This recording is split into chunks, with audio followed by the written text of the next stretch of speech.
Hi, so I'm Rob Metcalf. I'm a medical oncologist treating patients with salivary gland cancers. And over the next couple of minutes, I'm just going to talk you through the process of what happens when or after patients agree to tumour profiling or sequencing genes in their tumour sample.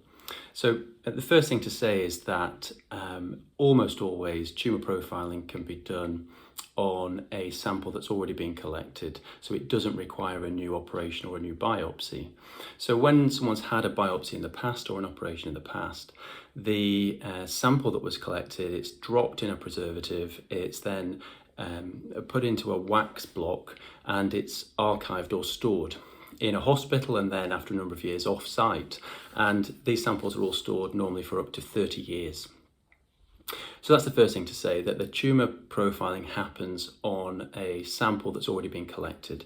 Now occasionally, for whatever reason, there's either no tumour that's being collected, or if there was only a small biopsy in the past, the material can be used up, and people may sometimes offer a discussion with you about collecting a new sample.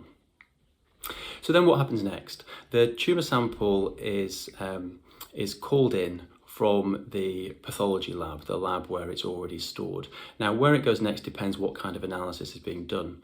So some analyses are done within the NHS, and in that case, the block is called in from the pathology lab into one of the NHS genomic hubs, if it's genetic sequencing. That can be local to you where you live. There are a number of these genomic hubs across the UK.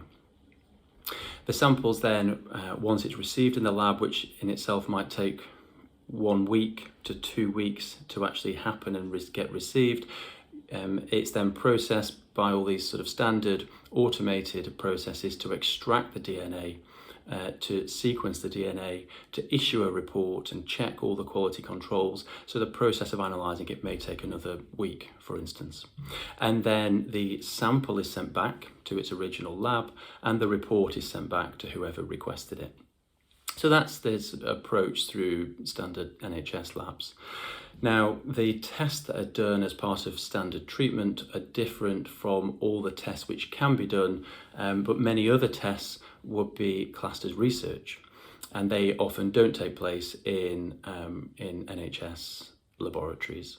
So for research tests to take place, patients are asked to provide additional consent, and that's often either in the form of very specific consent to one particular trial, or one of a number of particular trials, or it's sometimes a more general consent to biobank research, which then allows all of these other secondary analyses.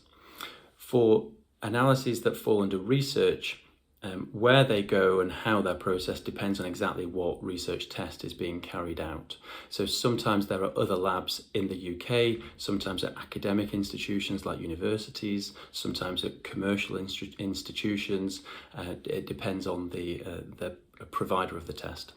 And sometimes these tests are carried out in laboratories overseas. And so for the test to be carried out, the same process happens after the consent has been taken, which is the tumour block is called in, is sent to the appropriate lab, either in the UK or overseas.